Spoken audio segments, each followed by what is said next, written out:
独眼大陆沿海区域，永夜降临，鬼皇95悬空而立，双眼紧闭，不知在想什么。就在这时，前方黑云翻滚，当黑云渐渐凝实时，一个独眼鬼皇率领众军出现在岸边，两人隔空对视，浓郁至极的黑暗完全无法阻挡两人的视野。鬼皇95没听过这号人物，独眼鬼王率先缓缓开口道：“鬼王并不是他的等级，只是他的称呼，他的真实实力是20级鬼尊，2级鬼族的最高战力。”鬼皇95停顿了一下后沙哑道：“鬼皇95，19级鬼皇。数日前，有一艘来自撒哈拉大陆的探索非洲发现了我们，并对我们轰了一发天道炮，死了不少鬼物。我们虽然摧毁了这艘非洲，但是恐日后麻烦不断，故撤岛，想投奔一个能扛得住事儿的。听闻这片海域里独眼族最强，特来投靠。”独眼鬼王内心嗤笑了起来，一艘探索非洲就把他们吓成这样，看来这批鬼物实力不怎样。不过独眼鬼王内心还是有些暗喜，看来独眼族的威名还是不错的。独眼鬼王没有讲话，只是若有所思地查看着鬼皇95身后那批鬼巢，确实实力普遍较低，但如果真心投靠他，那对于独眼族来讲，确实是一个显著的增强。只是在听到鬼皇95提出希望能在独眼大陆有一块属于他们的地盘时，独眼鬼王内心那根弦突然紧绷起来，瞳孔深处闪过一丝狠辣。经过收集到樊玉对冯奇雅一战的信息，他内心对独眼大陆北部和南部这2块区域的沿海大陆是高度敏感且集中，只要在这2个沿海区域部署天道炮，便可做到和冯奇雅大陆的一样效果。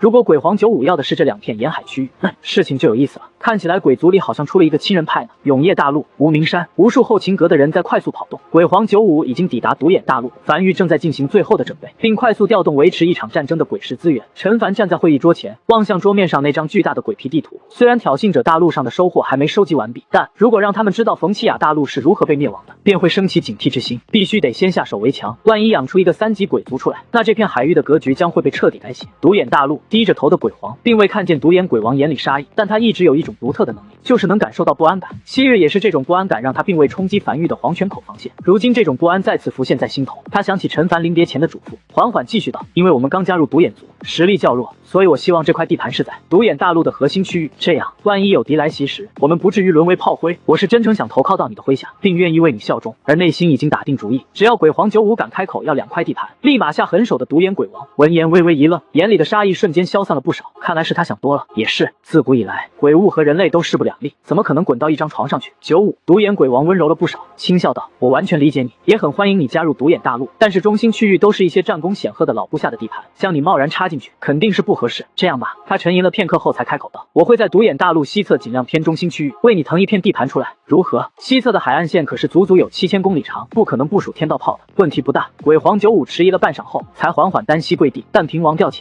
好，那以后大家就是一家人了。当独眼族晋升至3级种族后，你便晓得今日选择是多么正确了。撒哈拉大陆，好猫大陆的大陆之主正和撒哈拉大陆的大陆之主坐在沿海沙滩上喝茶聊天。显然，你给樊玉的那份晋升3级大陆的资料是真的。好猫大陆的大陆之主轻点了下头，不掺假。当年花了大代价获得的，你是真不怕樊玉晋升3级大陆后对你下手？怕，但这片海域总会诞生一个3级大陆，或者是3级种族。如果非要选的话，你希望诞生一个3级大陆，还是3级种族？这些年，我们这些大陆虽然互不对付，但都默契的保持压制这片海域的鬼族发展速度。只是怎么压呢？一旦有某个鬼族晋升至3级种族，该如何呢？与其如此，不如先诞生一座3级大陆，等樊玉清除掉这片大陆的鬼族，然后樊玉离开这里，我们所有大陆继续发展，直至未来也晋升至3级大陆。3级大陆有那么好晋升吗？撒哈拉大陆之主眉头皱起，樊玉才刚晋升至2级大陆1年，如今保护期还没过呢。对樊玉来讲，好猫轻声道：“我虽然知道晋升3级大陆的条件，却不知大陆核心该如何获得。不过我有一个异宝，名为寻金罗盘，可输入一个异宝名称，当1000米内出现了这个异宝，或者是1年内和这个异宝有过亲密接触的人，寻金罗盘都会发烫。再去新大陆的那次，寻金罗盘发烫了，樊玉好几个人都和大陆核心有过亲密接触，这意味着樊玉早就有了大陆核心，甚至我怀疑他们早就清楚2级大陆晋升至3级大陆的条件是什么。你知道这意味着什么吗？”撒哈拉大陆之主眼中闪过一丝骇然，这意味着只要永夜大陆2年保护期过后，樊玉就能直接晋升至3级大陆。是的，好猫轻叹了一口气，偏头望向海边呢喃着：“我们晋升至3级大陆遥遥无期，但对于樊玉来讲，晋升至3级大陆只需耐心等待而已。”樊玉现在什么都不用做，只需耐心等待2年，便可以绝对碾压的姿态降临这片海域。到时这片海域的格局将会被彻底改变。两人渐渐沉默下来，没人再讲话。与此同时，独眼大陆大批95率领的鬼巢开始登陆，抵达独眼大陆西边的一片区域，在此安营。接下来数日内，他都需要待在这里，并并开始准备下一步。而在永业大陆参谋阁内，一众参谋阁成员正围着桌面上的地形图快速议论着。目前鬼皇95被安置在了西部区域，我们不可能在西部登陆部署天道炮，要执行第二计划吗？参谋阁阁主万岁眉头紧皱。第二计划是他们参谋阁提出的，万一独眼鬼王不允许鬼皇95扎营在独眼大陆的北部和南部区域，便会启动这个第二计划，让鬼皇95随便登陆一块区域，然后再让鬼皇95传回独眼鬼王的确切居住位置，进行斩首计划。只要将一众重要将军全部斩首，那这个种族会短时间内陷入混乱，届时利用他们混乱的这段时间，开始强行登陆部署天道炮和城墙。现在就等鬼皇95那边传来可以行动的消息。95独眼大陆上，正在率鬼巢清除杂草的鬼皇95身后突然传来一道声音，只见独眼鬼王不知何时出现在身后，笑盈盈地望向他。先别忙活了，我在宫殿里给你安排了一场接风洗尘宴，一路奔波辛苦了，众多将领都在，你们也认识认识，日后大家都是一家人。大家也很好奇，你原来占领的大陆是哪座大陆？鬼皇95点了点头，沉声道：那就恭敬不如从命了，真是瞌睡来了送枕头。一切都在陈凡的计划中。一个时辰后，一座坐落在荒原上的巨大宫殿内，独眼鬼王和一众将领正在推杯换盏。鬼皇95也是满脸笑容的不断喝酒，只是在他小腿内被缝合进去的一个袖珍圆形阵盘正在缓缓闪烁，这是梵域阵格，从黑鬼大陆加速阵盘里所提炼出来的那个定位阵法。随后经过改良造出的阵盘，他刚才不经意的轻触了下小腿，此地的坐标已被精准传回梵域。不出意外的话，梵域的通天柱此时应该已经从无名山后方升空了。他在心里默数着时间，见时机差不多了，鬼皇95便找了个理由借机离开。然而在离开宫殿没多久后，他就开始狂奔，跃至半空，以极快的速度朝远处疾驰而去，并与此同时传音军师全军前进，目标独眼大陆北部沿海区域。下一刻，他看见了和平数道散发着炽热光芒，近乎划破整个永夜的光柱，正散发着恐怖的气息，出现在宫殿正上方，以一种比自由落体快上无数倍的速度，极其笔直地轰向宫殿。他回头看了眼，开始更加卖命的狂奔。他知道，从今日起，独眼鬼王就不复存在了。独眼鬼王强吗？强，但那又如何呢？在梵域的车轮下，都会被碾碎。就在这时，他感觉到一道极其强大的冲击波从身后袭来，将他掀飞。恍惚间，他隐隐看见了那座刚才还在推杯换盏的宫殿，已经灰飞烟灭。与此同时，他隐隐看见数道通天柱划破夜空，轰向独眼大陆的北部区域。他知道，梵域的军事行动正式开始了。来不及多想，他一边朝独眼大陆北部区域狂奔着，准备和自己大军会合，一边有些呼吸渐渐急促起来。他突然发现一件事，他还是喜欢征战，这是他的本性。压抑这么久，终于压抑不住了。轰轰轰！来自梵域的通天柱洋洋洒洒地落在独眼大陆的北部沿海区域，快速清空着北部沿海区域的大部分地盘。而鬼皇95此时已经和自己的大军会合，开始拦住那些冲向这片空白区域的鬼物。而就在这时，一根细长约10几米左右的通天柱从海面远处快速袭来。这根通天柱并未散发出炽热光芒，也不是光柱形式，从样貌看，仅只是一级通天柱。紧接着，无数枚填充在通天柱内的鬼石和一些阵盘散落在沙滩上，不偏不倚的刚好组成了一个传送阵。伴随着鬼石启动，传送阵被点亮。这是由阵阁副阁主800千头带着阵阁成员所研发的先锋通天柱，让通天柱搭在传送阵的阵盘，爆炸后散落的阵盘便能形成传送阵。随后，一个后勤阁成员缓缓浮现在传送阵上方。按照计划，在这个600公里的沿海区域快速部署着天道炮的准备工作。陈凡也传了过来，没停留，开始快速在指定区域铺设城墙。很快，城墙和30座天道炮都部署完毕。而鬼皇95在收到命令后，已经快速率领鬼巢撤离，准备撤至海里。当在鬼皇95撤去后，陈凡站在一段只有10米长的石级城墙上，望向远处被鬼火所点亮的范围，能清楚的看见有不少鬼物正面色狰狞的朝他们狂奔而来，臭气渐渐袭来。下一刻，天亮了，沿海城墙上的30座天道炮齐齐开火，30道极粗无比的炽热光柱从独眼大陆北部沿海区域爆发，几乎没有任何阻挡的瞬间贯穿了整座大陆。这座大陆上的一切山脉、湖泊等都被瞬间融化，没有哪个鬼物能挡得住这种程度的攻击，仅一发便将这座大陆彻底贯穿。片刻后，这座大陆便突然变得平整了许多，像是一个巨大的足球场一样，再无鬼物狂奔。陈凡站在城墙上，面色平静的嘴角微微上扬的望向眼前这一切，这便是梵域如今最高对外作战手段，清除无论和谁开战，目标只有一个，那就是将天道炮部署在对方大陆上。参谋阁只需要想一件事情，就是如何做到这一点。不久后，鬼皇95气喘吁吁的一路小跑到陈凡面前，大喘着气。下一步指示是什么？此时独眼大陆已被彻底清除，不剩一头鬼物，这个仅差占领一座大陆，便可晋升至3级种族的鬼族。死在襁褓里，事不宜迟，你即刻前往暗星族所在的暗星大陆，在对方没收到消息之前，再来一波。明白。鬼皇95重重点头，此时已经没有一开始那么忐忑了，甚至有些跃跃欲试。陈凡没有多说什么，转身走向了传送阵。而他刚回到梵域，王奎便过来他汇报说，挑衅者大陆那边的收获还未盘点完毕，但发现了一个重要异宝，一个银色小光点，黑暗科技原点。他当时立刻让王奎等挑衅者大陆所有收获都整理完后再联系他。据他所知，冯奇亚大陆完成了所有晋升3级大陆的条件，除了没有大陆核心，所以如果冯奇亚大陆没有对外贸易的情况下，大陆上应该有5个黑暗科技原点。果不其然，下面人很快汇报收获到了银色小光点，5个黑暗科技原点，不错，又可以点亮一个军事加成了。黑暗科技名称：哨塔一化，黑暗科技品级5，黑暗科技类型军事加成，黑暗科技效果。安置在领地范围内的哨塔，有效探测范围将延伸至1000公里，可精准检测到该范围内的所有生物、通天柱、非洲等，并会为繁育所发射的通天柱进行持续定位引导。所需消耗黑暗科技原点2点，他还是有些忍不住的望向灵魂深处永夜领主面板上的科技树。他现在还有一个黑暗科技原点，这是上次没用完的。这个黑暗科技点亮后，繁育的防空体系便有了一个基础雏形了。就在这时，王奎又跑了过来，手里捧着一个册子，有些微微喘气的汇报道：“狱主，挑衅者大陆上的物资已经全部清点完毕了。”王奎翻阅着手里的册子清单，经过清点战后统计，繁育目前剩余可动用鬼石数量为1618亿枚鬼石。不错，陈凡有些满意的点了点头。那异宝呢？王奎继续道：“大部分都是一些低等级异宝，全都移交至繁育的鉴定室去鉴定了，然后整理入库，其中只有3个是紫色品级的异宝。只有3个吗？”陈凡微微有些遗憾，不过也确实，紫色品级的异宝是一座2级大陆能获得的最高等级异宝了。随后，陈凡从王奎手里接过这3个紫色品级异宝。第一个，薄如蝉翼的一张纸，建筑名称：天眼阵，建筑品级：紫色，建筑效果：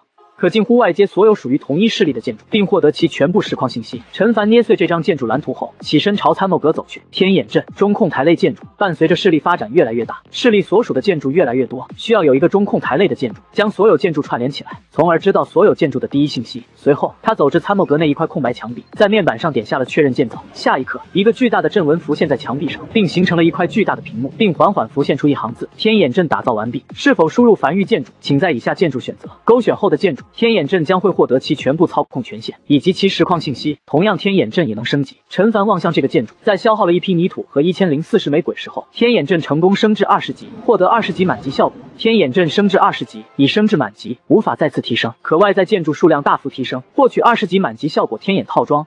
若同时拥有天眼沙盘和天眼阵，并前往特殊区域陨落天穹，可获得特殊配件天眼之眼。陈凡微微一愣，他真没想到这玩意儿竟然还是个套装。天眼套装，天眼沙盘他有了，就剩前往陨落天穹了。看来得尽快想办法突破陨落天穹了。陈凡一边嘟囔着，一边从怀里掏出一枚天道石，咧嘴笑了起来，抛在天眼阵上。下一刻，已对天眼阵使用了天道石，获得了3个天道赐福效果，请在百息内任选其一。1. 天道赐福效果，容量提升，可外在建筑数量翻倍。2. 天道赐福效果，绝对微操，所有建筑权限无法下达，只能领主一个人操控建筑、部署、修复等，但建筑效果会获得大幅增幅。3. 天道赐福效果，天眼之魂，当激活天眼套装后方可显现。陈凡眼睛微微眯起，思考再三后，他选择了第3个，毕竟没有人能拒绝套装的魅力，虽然暂时还用不到。紧接着，在天眼阵升至20级后，墙壁上那个由无数阵纹组成的大屏再次缓缓浮现出一行字：正在传输中，传输进度1%，传输进度100%，传输完毕。共外接建筑数量为47万座，剩余容量53万座，总容量为100万座。下一刻，大屏上的这行字缓缓消散，开始缓缓浮现出永夜大陆的外貌以及周围海域、新大陆、护翼大陆的外貌。这是外接了天眼沙盘后获得了繁育如今所有的鬼皮地图。紧接着，一堵堵城墙，一个个鬼火，一座座建筑、铜管轨道等，所有建筑清晰浮现且标注在大屏上，包括鬼皇95，因为身上携带了定位阵法，此时能清楚的看到一个标注着鬼皇95的绿点，正在海里快速移动，目标直至暗星大陆。不错，陈凡见状忍不住咧嘴笑了起来，无论是信息密集度还是外在显示等，都比之前的天眼沙盘强了不少。万岁！他招手唤来一旁的参谋阁阁主，对万岁下放了使用天眼阵的权限后，便离开了参谋阁。片刻后，站在城墙上的陈凡望向怀里剩下的那2个紫色异宝，异宝名称：异兽之心，异宝品级：紫色，异宝效果：异兽服用后会进化。异宝名称：通天藤蔓，异宝品级：紫色，异宝效果：特殊鬼植，可一直笔直生长。培育该鬼植需不断投入鬼石，投入鬼石越多，生长速度越快，生长高度越高，高度无上限，可持续生长。陈凡若有所思的点了点头。前者不用多说，就是让异兽进化从而变更强的一种进化材料。这个东西只有一个，理所当然肯定是喂喂的。后者则是用来探索陨落天穹的常规办法。随后，他来到江北防线，站在城墙上，看着王奎刚送来的4个黑暗科技原点，开始消费。下一刻，黑暗科技树上军事分支的一个黑暗科技被瞬间点亮。黑暗科技名称：哨塔异化。黑暗科技品级5。黑暗科技类型：军事加成。黑暗科技效果：安置在领地范围内的哨塔，有效探测范围将延伸至1000公里，可精准检测到该范围内的所有生物、通天柱、非洲等，并会为繁育所发射的通天柱进行持续定位引导。所需消耗黑暗科技原点2点。有了这个黑暗科技后，繁育的防空体系算是补齐了最重要的一个缺口。在点亮这个黑暗科技后，新的黑暗科技缓缓浮现出来。黑暗科技名称：玄武异化。黑暗科技品级5。黑暗科技类型：军事加成。黑暗科技效果：玄武炮会异化，并可外在城防建筑。所需消耗黑暗科技原点2点。陈凡眉头微微皱起，哨塔异化他很清楚的知道是什么意思，但玄武异化他就有点看不明白了。玄武炮4大神炮之一，但主要是用来合成天道炮。当有了天道炮之后，玄武炮它已经很久没用过了。虽然玄武炮的永久锁定很厉害，但实在是很难让敌人进入玄武炮的攻击范围。天道炮最厉害的不是它威力，而是它无论搭载在通天柱上，还是部署在敌方大陆上，射程都足够远。先点亮再说，哪怕这个黑暗科技是狗屎，它也得先点亮。在消耗了2点黑暗科技原点后，玄武异化这个黑暗科技被再次点亮，让他看见了下一个军事黑暗科技信息。黑暗科技名称：天道炮异化。黑暗科技品级5。黑暗科技类型：军事加成。黑暗科技效果：天道炮的开火消耗会降低1半，且可额外多获得一个天道赐福效果。所需消耗黑暗科技原点3点，这个不错。陈凡眉头轻挑，开火消耗降低1半，这个效果是很实用的。他算了下，在其他减少消耗的效果多重加持之下，他的一发天道炮只需 2.25亿枚鬼石，不错。陈凡笑了起来，可惜现在手里只有一个黑暗科技原点了，暂时无法点亮这个黑暗科技，等下次的吧。先去看看那个玄武异化是什么意思。一炷香后，陈凡站在江北防线上，面无表情地望向城墙外那个巨大的玄武，他终于明白这个玄武异化是什么意思了。原先玄武炮轰出来的玄武是虚幻玄武，无法被攻击和选中，并永久锁定敌人。被异化后的玄武炮轰出来的玄武不再是虚幻玄武了，而实体玄武。就像现在城墙外趴着一个巨大的玄武，仅仅只是望去便能感觉到极深的厚重感。实体玄武的防御不仅极强，约莫相当于7、8级城墙的强度，还外在很多城防建筑，比如是神炮、天道炮等。不过虽然威力同样不小，但并不能像部署在敌方大陆城墙上的天道炮一样贯穿整个大陆。直白点来讲，这是一个大型坦克，属于绝对顶梁的地面部队。至此，这次冯奇亚大陆的收获基本上算清点完毕了。另外一边，鬼皇95已经缓缓登陆至暗星大陆了，并有些茫然地望向前方，懵逼在原地久久不语。这一路上他脑海里都在演练着投靠时该说的台词，但当他看见面前这一幕时，却有些懵逼地僵在原地。只见前方遍地鬼物尸体，地面上流淌着幽绿色的液体，一个个巨大的鬼皇在满地尸体中不断来回穿梭。与此同时，大批鬼物正在挖掘地面上鬼物尸体里的鬼石。很明显，这座大陆上刚刚经历了一场大战，地面布满裂隙。而此时，这座大陆上所有存活着的鬼物齐齐偏头望向他，眼神里的嗜杀和漠然令他不寒而栗。暗星族的援军，其中一个鬼皇望向他，缓缓道：“有点意思，既然来了，就给暗星族一起陪葬吧。”下一刻，刚刚完成登陆，身上水还没干的鬼皇95没有丝毫犹豫，扑通一声跪在地面上，高吼道：“敢问可是是天族？”鬼皇95特来朝拜。眼前的情况很简单，鬼族中的内战，鬼族彼此之间的内战，往往只会发生在抢占一座大陆的时候。换句话说，就是需要有利益才会开战。虽然不知道为什么要打，但这片海域里实力强大、距离3级鬼族只有一步之遥的种族只有3个，一个被樊玉灭了，一个是这座大陆原本的暗星族，剩下的就是是天族。所以他几乎很快便反应过来，还站在这里的鬼物是天一族。这个从战争泥潭出来的鬼族果然不容小觑，不声不响的就灭了一个几乎和自己同地位的鬼族。这个鬼皇停在原地，有些微微古怪道：“你知道我们是天族？七皇，你让老大来看看。”是杀是留？是。身旁一个鬼物快速从怀里掏出一颗石头，跪在地面上的鬼皇95，此时在一众鬼物监视下，根本不敢有多余动作。很快，一个身高足10几米的鬼尊在一众手下的陪同下缓缓走至他前方，也没讲话，只是安静地俯视着他，像是能洞察他的内心般。低下头的鬼皇95心里渐渐浮现出一丝绝望，他觉得自己好像有点回不去了。他突然有点怀念他的护翼大陆，怀念每天看看报、喝喝茶的日子，虽然有些平淡，但内心极其满足。鬼皇95良久后，是天族的鬼尊才声音沙哑的缓缓道：“你说你是来朝拜是天族的？”是。鬼皇95硬着头皮开口道：“本次行动在是天族内是绝对机密的，你是如何知晓我们会来暗星大陆的？”鬼皇95沉默了许久后才沙哑道：“其实我不知道这个事情，我只是听闻最近这片海域有一个势力名为樊玉，势头很猛，灭了冯奇亚大陆。前些日子，手下人看见有一艘樊玉探索非洲路过我原本所在的大陆，我怕樊玉找到我们，便想着去投靠一个比较强的鬼族，以应对接下来的危机。所以我此趟的目标其实是来投靠暗星族，只是没想到会看见这一幕。暗星族、是天族、独眼族虽然都是这片海域里最强大的3个鬼族，但能灭了暗星族的，肯定只有是天族有这实力。毕竟这片海域所有人都知晓，是天族是从战争泥潭里出来的，实力不容小觑，乃这片海域最强。站在原地的是天族鬼尊，眼神漠然的不急不慢道：“既然你如此认可是天族，为何投靠第一站会是暗星族？因为我们太弱了，我们总共只有10几个鬼皇，一个鬼尊都没有。想着去了是天族，是天族可能不会收我们，就算收了，也不会有太好的待遇，毕竟不缺我们这点鬼皇。暗星族不算太弱，但我们去了，说不定能有个不错的待遇。”鬼皇95言语间极其真挚，那声音微弱中夹杂着一丝恐惧，令人极其幸福。是天族鬼尊没再讲话，只是良久后突然轻笑出声：“世人常念是天族威风，于是便有了惧怕，哪怕投靠，也常常不会将是天族当做第一投靠目标，只因觉得是天族不缺这点，名声反而成了累赘。起来吧，眼前一幕你也看见了，此后这片海域再无3大种族了，只有2大种族，是天族和独眼族。暗星族已被我等除名，下一站便是独眼族。”刚经历过一场大战，确实有不少损耗，有了鬼皇95的加入，也能弥补一点。鬼皇95低头轻呼了一口气，目前来看命是保住了，只是他先是跪地高呼了一声叩拜鬼尊，随后还是忍不住有些不解的迟疑开口道：“鬼尊，有一事。”95有些不解，这座大陆是暗星族所占领的。是天族是无法占领这座大陆的，为何会有此一事？好问题。是天族鬼尊冷笑了一声，双手背负在身后远眺天边。你可知战争泥潭？知道一点。鬼皇95试探性的开口道，据说是3级大陆和3级种族才有资格参加的古战场，极其惨烈，每时每刻都有新的势力加入，也有势力落败。莫非是天族之所以从战争泥潭里落败，是因为暗星族在后面捣的鬼？差不多吧。是天族鬼尊像是回想到了什么，面色有些难看。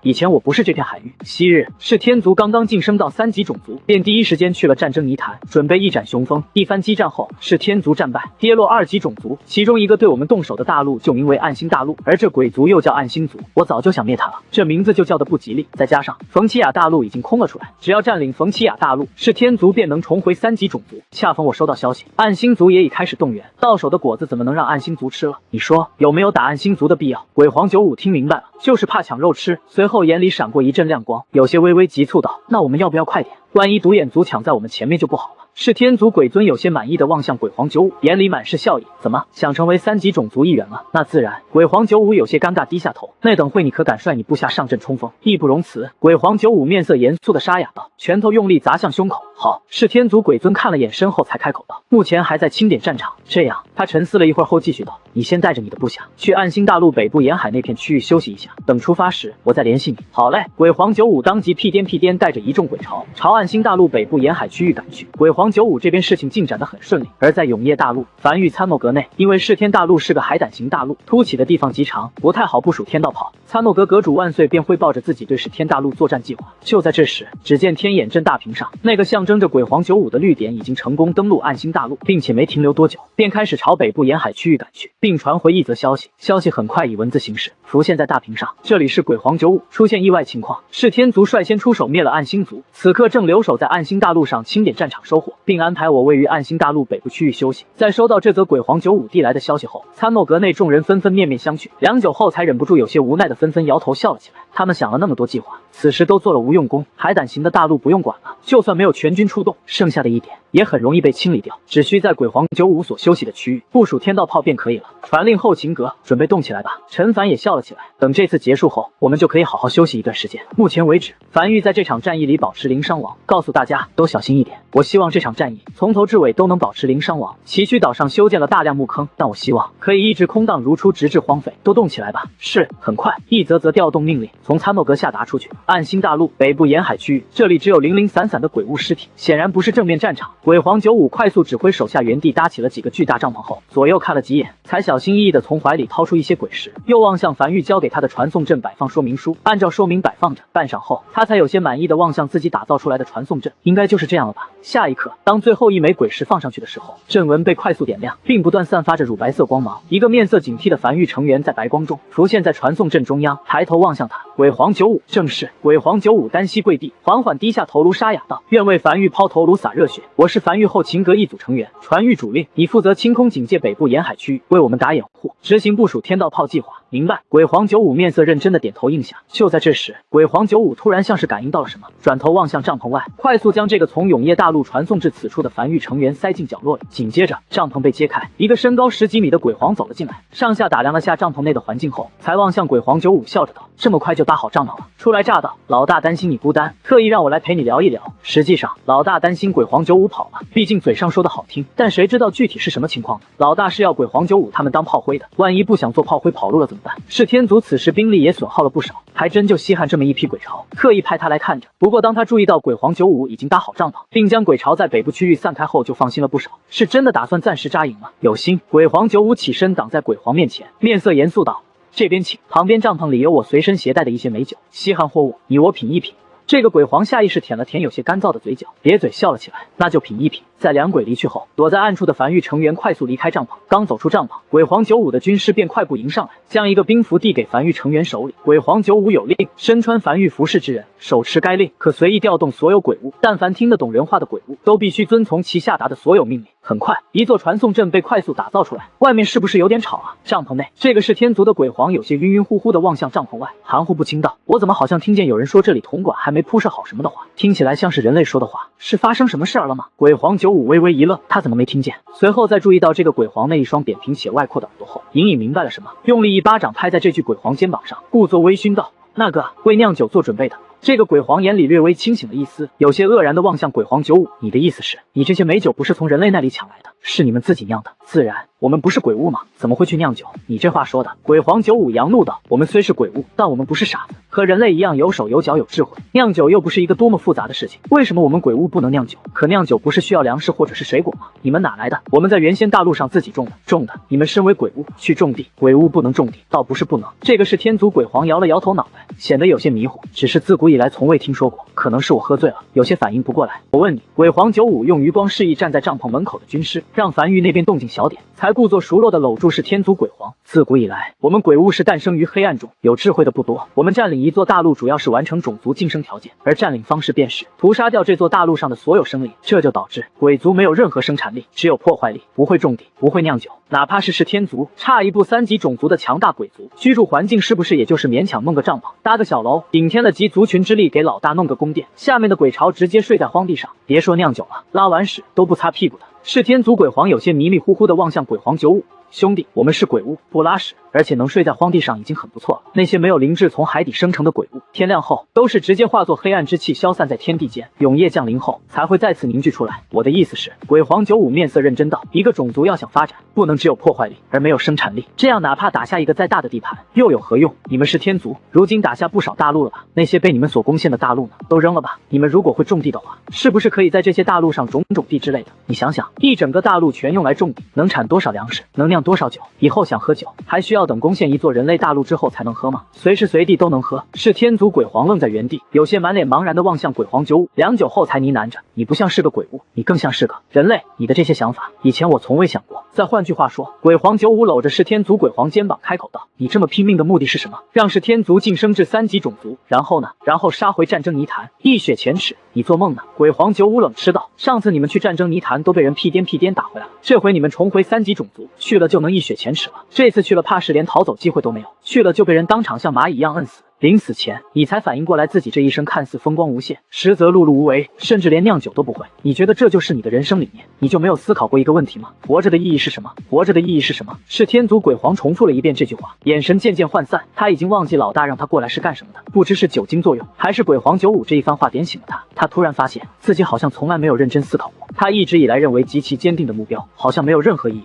他从一个鬼巢小兵奋斗到现在，难道就是为了死在某场战役中？你有名字吗？七皇，这算什么名字？这压根就是随便取的名字。看看我的名字，鬼皇95在人类文化中是极其高贵的2个词，你连一个独属于你自己的名字都没有，你活着有什么意义？那啥，是天族鬼皇下意识喉结滚动，咽了下口水。先不说这个兄弟，我好像听见你下面的人在说什么天道炮已经全部部署完毕了，这个也是酿酒所需的吗？我得出去看看，总感觉有些不对劲了。兄弟，鬼皇95也没拦着是天族鬼皇，只是起身端起那个巨大的酒杯一口饮尽，深吸了一口气后才面色沙哑道：一直以来我都在思考我们鬼族的存在意义，在寻找鬼族的出路，如何能在这方天地找到一丝生机。如今这丝生机找到了，在你掀开帐篷的那一刻，我希望你能跟我一起去找寻属于我们鬼族存在的意义。此时已经意识到了什么，站在帐篷门口并未掀开帘子的是天族鬼皇，低头看了眼手里那枚漆黑的石头，这是他联系老大的传音石。半晌后，眼神里的醉意渐渐散去，低声呢喃着：在你原先所在的那座大陆，除了你有自己的大殿之外，你下面的每个鬼，哪怕是鬼巢里的一级鬼物、炮灰一般的存在，都有属于自己的房子吗？有，所有鬼都有。你们每天都在干什么？喝茶、看报、酿酒、种地，不担心会死吗？有人会护着我们，万一樊玉也护不住你们呢？连樊玉都护不住我们了，你觉得我们就算单干，能护得住自己吗？是天族鬼皇没在讲话，他此时已经基本上知道发生了什么。如果他此时及时传信回去，或许老大能来得及跑掉，但他肯定得留在这里陪葬。如果在此之前，他会不经过任何思考，哪怕用自己的性命，也要传讯老大，让老大快逃。只是此时他突然在想想一件事：为什么他们鬼族要过这种近乎流浪的生活？看似风光无限，不断攻陷一座座大陆，实际上和流民有什么区别？他们鬼族也可以种地，也可以酿酒。鬼皇95的出现，突然让他意识到，原来鬼物还可以这样活。这件事情近乎如晴天霹雳一般震碎了他的世界观。梵豫是天族鬼皇低声呢喃了这2字，右手松开，任凭手里的传音石自由落体坠入地面，随后才猛地揭开帘子，只见远处密密麻麻鬼巢中央，一段段高达200米的石级城墙矗立在鬼巢中，在阳光下闪闪发光，极其扎眼。一门门熟悉且令他畏惧的天道炮正安安静静地摆放在城墙上，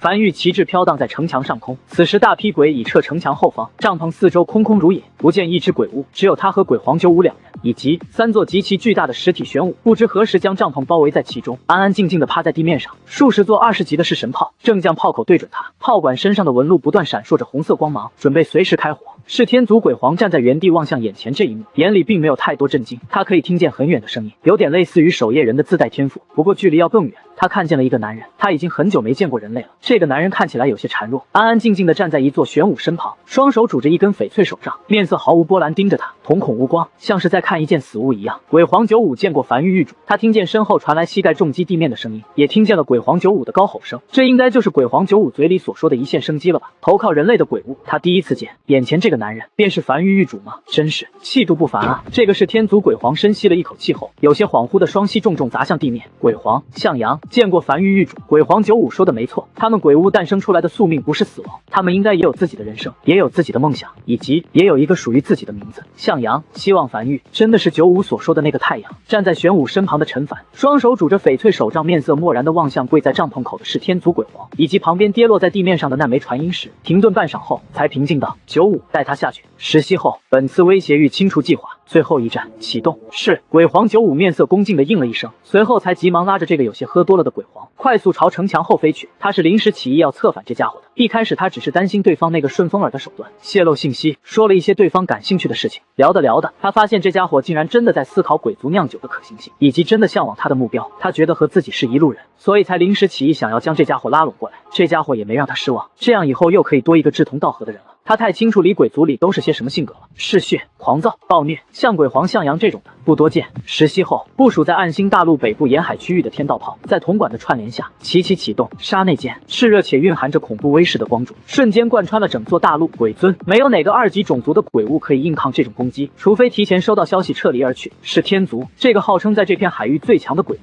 从战争泥潭里活着回来的种族，距离3级种族只差一步之遥的种族，就这样悄无声息的灰飞烟灭，没有惨烈大战，没有太长过程。当天道炮部署好的那一刻，这个故事已经便被画下了句号，到此为止吧。10级城墙旁站在原地，鬼皇向阳恍惚地望向这一幕，他知道是天族完了，从此之后再也没有是天族了。陈凡走至城墙旁，望向一旁的瘸猴开口道：“让梵豫朝是天大陆发射先锋通天柱。”梵豫后秦阁成员携带玄武炮准备登陆，用玄武清扫是天大陆的剩余鬼物。没有了。鬼皇向阳摇了摇头，沙哑道：“是天族一直以来是全军出动，没有任何鬼物留守是天大陆。”瘸猴看了眼陈凡，陈凡没有讲话，只是摆了摆手。瘸猴瞬间明白，朝远处走去。有没有？得梵豫亲自去看了才知道。狱主鬼皇95此时才有些忐忑的开口道：“他是天族原先的鬼皇，想弃暗投明，想加入我的养老一族。不知。”陈凡沉默半晌后，才突然笑了起来：“你亲自开口了，自然应你。剩下的清扫战场工作，梵豫接收了，你可以带着下面的人回家了。”明白。鬼皇95长松了一口气，随后才带着鬼皇向阳和一众鬼巢朝身后海域走去，准备再次游回护翼大陆。海面上，鬼皇向阳望向身旁海域里一众鬼巢，有些忐忑的开口道：“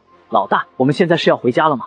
鬼皇95长松了一口气后，才笑了起来：“完事了，可以回家了。这次出行的主要任务就是清除这片海域里距离3级鬼族只差一步之遥的鬼族，带你去我家看看，看看我建设的怎么样，绝对比你们那个是天大陆要好。你们真的会酿酒？那还有假？可是酿酒对种族实力没有任何加持，你们当时为什么会研究这个？一定要做提升实力的事吗？人活着一定要成功吗？不成功怎么办？去死吗？”鬼皇95撇了撇嘴：“等去了护翼大陆你就知道了。你遇见我之前纯白活，那我去了需要干什么？先学会种地。5日后，呼哧呼哧，鬼皇95有些气喘吁吁的从海里爬上护翼大陆的岸边，终于游回来了。到家了。虽然日夜赶路有些累，但在踏在熟悉的土地和闻见空中熟悉的味道后，还是不由自主的笑了起来。向阳如何？他有些自豪地望向身旁的向阳鬼皇，而此时向阳鬼皇正将在原地望向远处那一幕，一眼望去遍地的油菜花和庄稼，再往远处望去，还能看见一座座高楼大厦。除此之外，还能看见在岸边有不少繁育飞舟正在起飞降落，有人类在奔波。那边的高楼是繁育打造的，鬼巢数量有些多，要想确保每个鬼物都有自己单独的房子，这是很好的解决办法。鬼皇95眼里满是兴奋，在离去之前还没有的，当时还是我们自己修建的平房。5天前，狱主问我想要什么奖赏，我说我想要每个鬼物都有自己的房子。本来以为还要一段时间，没想到这才过去5天，就多了这么多高楼。向阳呆在原地，5天时间可以盖这么多楼吗？望向远处，隐隐还能看见不少巨鬼正搬运着石砖忙碌在其中，还在打造新的高楼。老大，我比较高，有10几米高，这个楼房一层好像没有那么高，个子高得住庭院。鬼皇95虽浑身疲惫，但此时却极其放松的一挥衣袖，高吼道：全军听令，都去洗澡！洗澡！向阳鬼皇有些懵逼，他第一次听说鬼物要洗澡的啊，不然臭烘烘的。就在这时，鬼皇95怀里的传音符突然发烫，他熟练的从怀里小心翼翼的掏出一枚比他指甲盖都小的传音符，半晌后才咂巴着嘴。樊玉那边有新任务，让我们休整3日后前去挑衅者大陆将其占领，然后再让这座大陆被樊玉所占领。刷个流水，刷流水。鬼皇向阳彻底僵在原地，是天族一直梦寐以求的占领一座大陆，在鬼皇95嘴里就是可以轻轻松松刷流水的存在。占领一座大陆这么简单的吗？啊！鬼皇95耸了耸肩，随意道：鬼族只能占领人类所占领的大陆，而人类只能占领鬼族所占领的大陆。挑衅者大陆上的占领阵营是大陆，樊玉无法正式占领，我们过一遍手后，樊玉就可以正式占领了。包括那3座大陆：噬天大陆、暗星大陆、独眼大陆这3座大陆。等3年保护期过后，我们再去占领一遍，然后再交给樊玉占领，又可以拿一批鬼石，每3年轮换一次，源源不断。樊玉可因此获得大批鬼石。鬼皇向阳抬头望向95，喉间微微滚动，呢喃着：老大，那岂不是说明我们养老一族躺着就能成为3级种族？好像是这样。鬼皇95挠了挠头，你不说我还没往这一块去想，但无所谓了，2级种族、3级种族没啥区别。老大，鬼皇向阳眼里突然闪过一丝神采，倘若我们可以在樊玉前面晋升至3级种族，那我们肯定死得很快。鬼皇95有些感慨地拍了拍向阳的肩膀，看来你还是没有看清楚状况，我会慢慢教你的。向阳此时也意识到自己有些痴心妄想了，随后才继续道：老大，如果你立功了，樊玉对你会有嘉奖的。自然。鬼皇95撇了撇嘴，这么多高楼大厦不就是这次的嘉奖吗？我知道是天族和暗星族所占领的黑渊具体坐标，如果没有具体坐标，就算樊玉能找到这些黑渊，也是在很久之后了，而且那个时候说不定已经被别的鬼族抢先占领开采完毕了。鬼皇95眼睛顿时亮了起来，快说来听听。很快，他将这则消息传回樊玉，才乐呵呵地将向阳带回自己的庭院中。参观了一番后，向阳面色微微凝重地翻开庭院中摆放的樊玉史书。他如今对这个名为樊玉的事确实颇为好奇。不知过去多久之后，向阳才将手里这本已经看完的樊玉史书合拢放在一旁，有些恍惚地远眺天边。他此刻已经差不多了解了樊玉这个势力，这是一个才崛起了不到10年的势力，10年崛起速度之快，堪称罕见。而一路走来，仿佛是手持主角剧本一样，关关难过关关过，事事难成事事成。任何一个人在看完樊玉史书后，内心都会下意识地升起一种不想和樊玉对抗的想法。而鬼皇95此时也再次看完了一遍樊玉史书，又抱起旁边的樊玉日报，还有这是樊玉一同永业大陆后发布后，很多事情史书上没记载的，你看看。此时他就像是一个给朋友安利好东西的人，显得格外热情。向阳又开始翻阅旁边的樊玉日报，在看完所有日报后，天已经黑了，永夜如期而至，只有岸边大批鬼火撑起了一批金色保护罩，继续开采着护翼大陆海底的废墟。而他也终于明白了，鬼皇95为何在面对樊玉的时候生不起一丝反抗之心了。这能生起反抗之心就见鬼了。先休息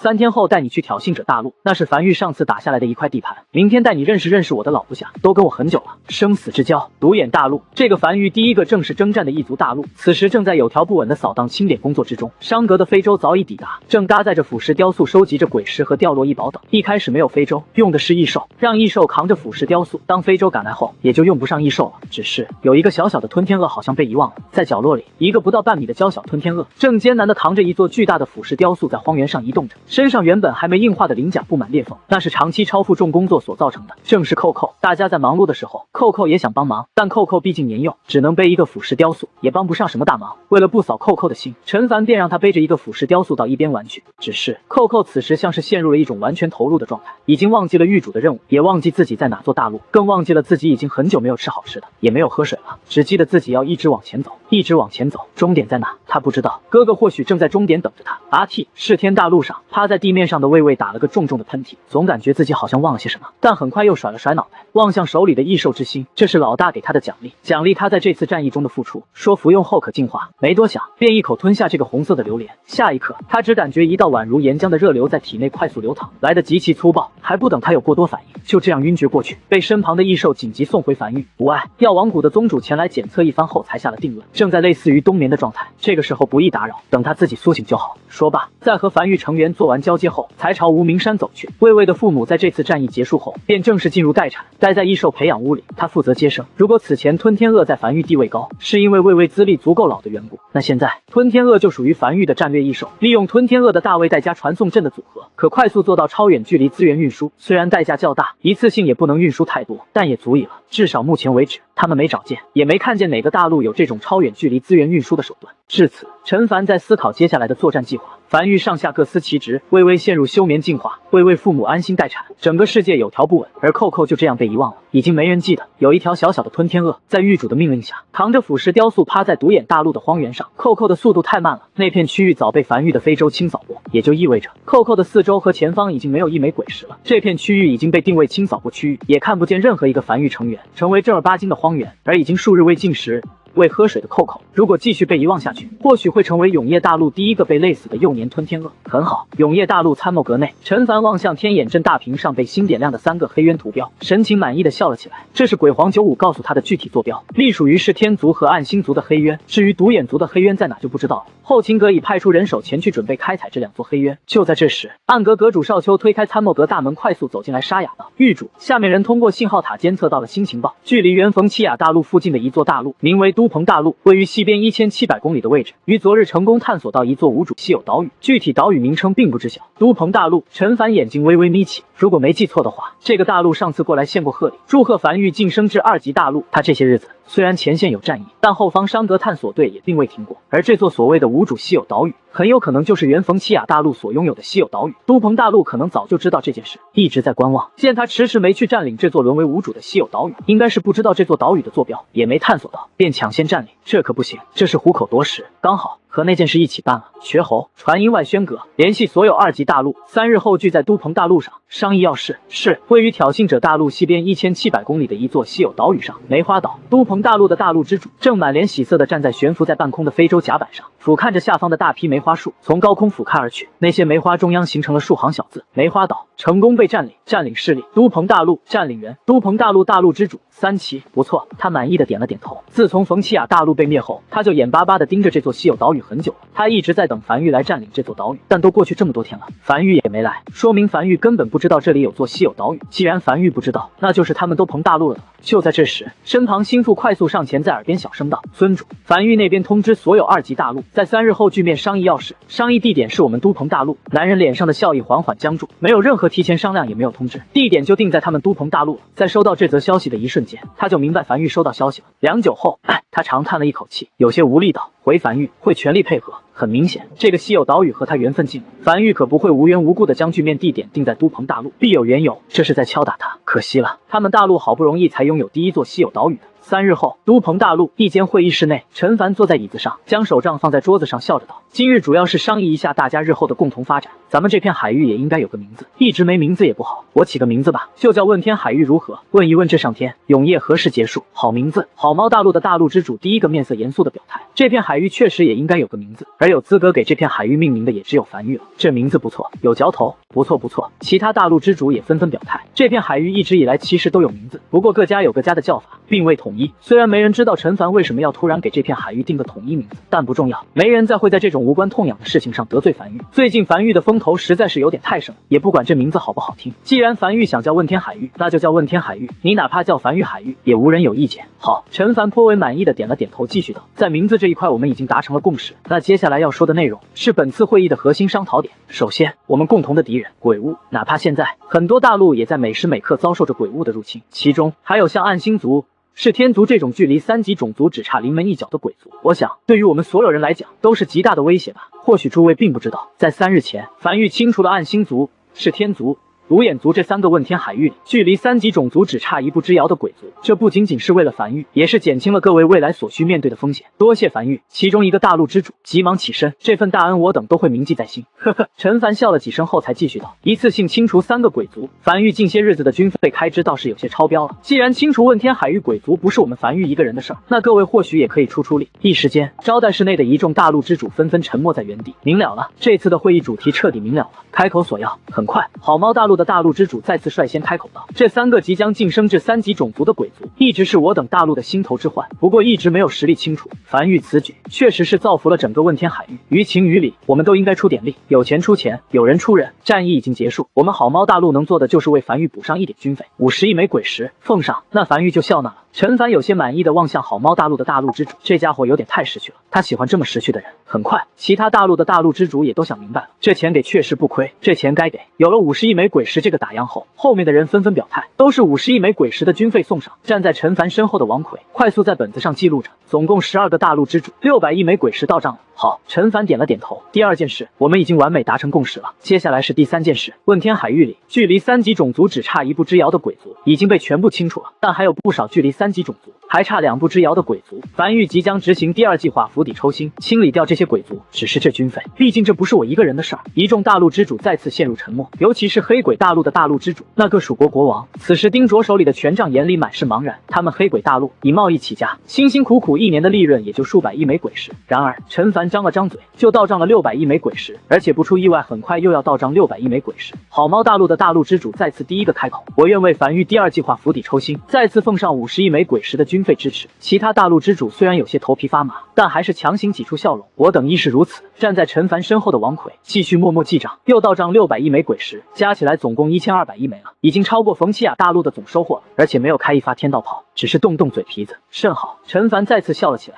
看来这第3件事我们大家也达成了共识。还有第4件事，直白点讲，他从怀里掏出仅剩的那粒黑暗科技原点摆在桌子上，这是黑暗科技原点，想必各位都知道，只要完成2级大陆的隐藏天道赐福便能获得一个，但是诸位暂时用不到，只有寻到拥有黑暗科技树的稀有岛屿才能使用。我希望大家可以将手里的黑暗科技原点暂时借给我，这不是索取，樊玉会还的，并会记下大家的恩情。万一以后在战争泥潭相遇了，大家便知道樊玉恩情的含金量了。一众大陆之主再次沉默在原地，虽然大家知道这是鸿门宴，但鸿门宴好歹还能有点菜，你这鸿门宴是一点菜都没有，纯鸿门啊，是不是多少有点干巴了？要不先演一演呢？一时间，不少大陆之主嘴角都不由抽了抽。樊玉甚至不愿说买，而是用了借这个字。黑鬼大陆的大陆之主更是暗叹了一口气，以前樊玉还跟他们买的，现在直接开口借了。他突然发现，贸易的本质是实力，在拥有足够强的实力后，贸易将会变得极其简单。4个，还没等众人开口讲话，好猫大陆的大陆之主便从怀里掏出4个黑暗科技原点摆在桌子上，这是好猫大陆的4个，献给樊玉。其他人纷纷有些懵逼的望向好猫大陆，他们突然有些怀疑，樊玉是不是暗中许诺好猫大陆什么？也太积极了一点，而且谁出门会随身携带这玩意儿啊？此次出门本就打算将这4个黑暗科技原点献给樊玉，好猫大陆一直没条件使用这个异宝，留着也没有，想着不如献给樊玉，没想到玉主你刚好需要。好猫大陆面色显得极其诚恳，他和撒哈拉大陆之主是唯二知道，永夜大陆马上就要晋升至3级大陆，所以在他眼里，樊玉就是个3级大陆。这样去想的话，就能理解他的态度了。没人会忤逆一座3级大陆所说的话，至少他不会。陈凡也有些微微懵逼的望向好猫，这家伙态度转变的这么快吗？他从这家伙身上看见了95的影子，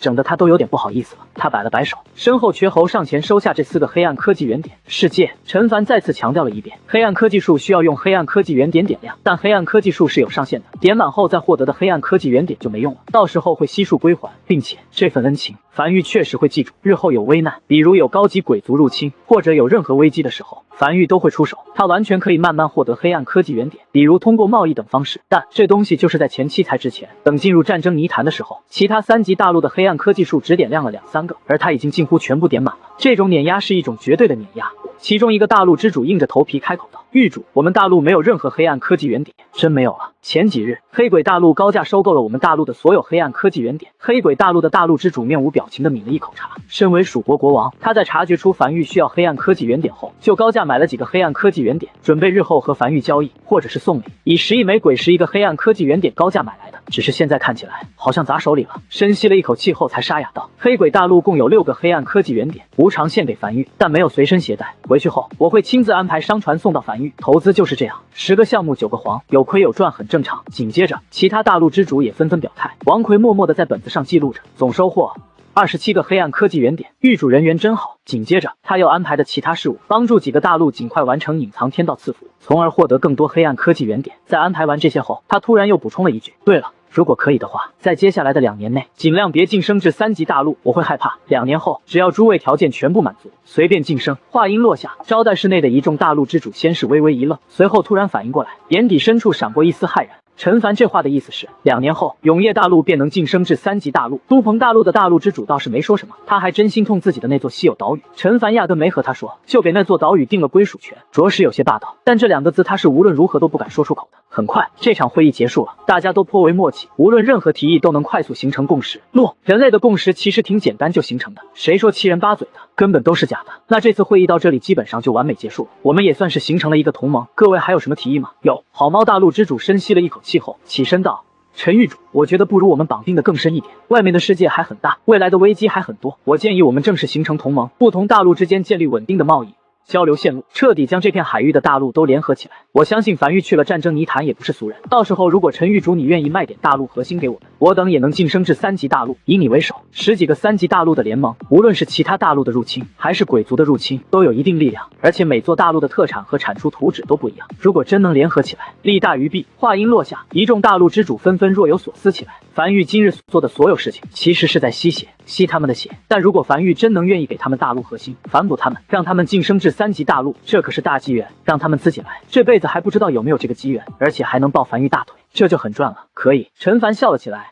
不瞒各位说，自从上次知道了各位大陆的坐标后，樊玉就派出大量绝地傀儡，在海底挖掘通向各个大陆的隧道。过些日子会彻底竣工，永夜鬼物肆虐，我们同为人类，自当互帮互助才是。这也是他所想的。会议结束了，整体很顺畅，没听到一个反对意见。会议圆满成功。散场后，陈凡单独留下了都鹏大陆的大陆之主，笑盈盈道：“听说冯七雅有座稀有岛屿在你们大陆附近。什么冯七雅大陆的稀有岛屿？”都鹏大陆的大陆之主面色认真道：“那是樊玉的稀有岛屿，我担心被鬼潮占领，就先收入囊中，正准备献给樊玉。有心了。”陈凡感慨地起身道：“樊玉会记住你的付出的。瘸猴，你安排人去那座岛屿上看看，你也尽快将这座岛屿改为无主状态，等其他大陆的人按计划前来占领。遵狱主令。”陈凡甚至都没去那座稀有岛屿看看，只是让下面人将这座岛屿的信息给他送来，便马不停蹄地通过传送阵快速赶回无名山。他有事要忙，加上之前剩下的一个黑暗科技原点和这次获得的，总共有28个黑暗科技原点。陈凡站在江北防线上，望向灵魂深处永夜领主面板上那个只能看见下一个未点亮的军事分支黑暗科技，低声呢喃着：28个黑暗科技原点够给军事这一列拉满了。他望向那个未被点亮的军事分支黑暗科技，黑暗科技名称：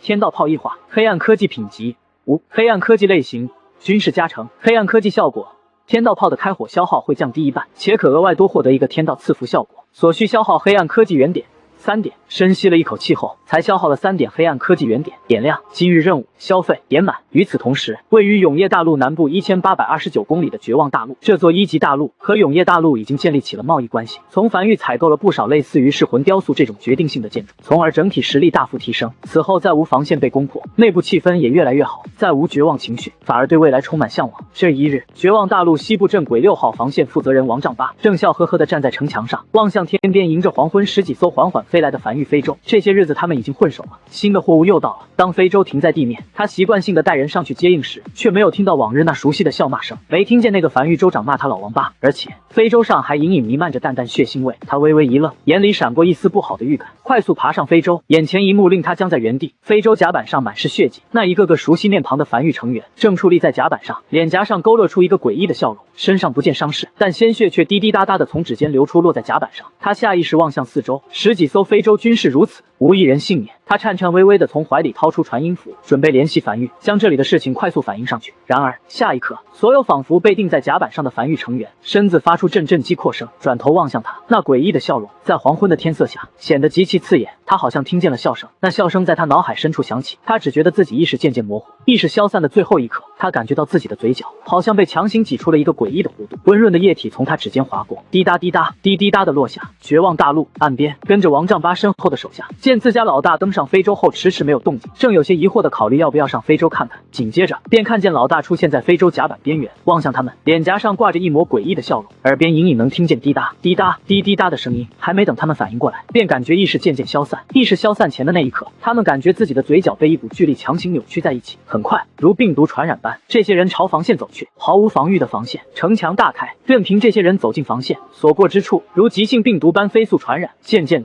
的，这座防线原本嘈杂的声音，临近黄昏的奔波声，后厨起火生火的声音都渐渐消散，变得极其寂静，只有脚步在地面移动的沙沙声。一眼望去，数十万个脸颊上带着诡异笑容的人，正如潮水般朝大陆深处涌去，所过之处皆是如此。绝望大陆西部镇鬼6号防线正式宣布告破。永业大陆江北防线。陈凡此时正望向黑暗科技树上的下一个军事分支黑暗科技。天道炮异化这个黑暗科技他已点亮，从此之后天道炮的开火消耗可降低1半，并可额外多获得一个天道赐福效果，还有25个黑暗科技原点。继续，黑暗科技名称灵能炮异化，黑暗科技品级无，黑暗科技类型军事加成，黑暗科技效果对无实物、虚幻鬼物所造成的伤害大幅加持，所需消耗黑暗科技原点3点。他若有所思的点了点头。目前为止他没见过无实物的鬼物，他所见的鬼物基本都是有实体的。无实物鬼物是什么意思？真正的鬼倘若和虚幻玄武一样是彻底虚幻的，那岂不是能轻易穿过防线？灵能炮，陈凡低声呢喃着，还没见过这门炮，倒是浪费了一个黑暗科技。这个黑暗科技是用不到了，浪费不了。站在身后的王奎悠悠道：狱主，我前些日子不是和你说从挑衅者大陆收集上来的建筑蓝图都放置在了1号仓库，等着狱主你去视察，其中有一张建筑蓝图就是灵能炮，狱主你不会给这件事忘了吧？自然没忘。陈凡面色平静地拄着翡翠手杖朝城墙下走去。我先回去一趟。1号仓库，陈凡开始挨个查看从挑衅者大陆收上来的建筑蓝图，很快便找到了灵能炮，一种极其特殊的炮塔，蓝色品级，品级不低，仅比紫色低1级，效果很简单，只有一个，就是能且只能对无实体鬼物以及虚幻鬼物造成伤害。他又回到江北防线上，很快便消耗了27万枚鬼石，打造了一座灵能炮，并将其一口气升至20级。20级效果是在无实体和虚幻鬼物进入射程范围内时，炮塔会闪红且自动锁敌。相关黑暗科技灵能炮异化，对无实物、虚幻鬼物所造成的伤害大幅加持。这回这个黑暗科技不算浪费了，而且也算是为他上了一个保险。此前他虽然从来没有遇到这种鬼物，但倘若真遇到了，在没有这个炮塔后，确实有些棘手。在做完这一切后，陈凡才望向剩下的建筑蓝图，把那些凡域所没有的建筑蓝图通通挑选出来，准备挨个升级。目前凡域加上灵能炮共有47种满级建筑，距离下一个节点，也就是建筑图鉴中拥有50个满级建筑的节点，就差3座建筑了。这个节点的奖励不会低。黑暗哨塔，陈凡望向手里的建筑蓝图，直接捏碎后打造。片刻后，一座20级的黑暗哨塔矗立在城墙后方，哨塔是白色品级，黑暗哨塔则是蓝色品级。建筑名称：黑暗哨塔，建筑品级蓝色，建筑等级20级，建筑效果可监测1万米内所有鬼物所造成的灵异影响，10级满级效果魑魅魍魉。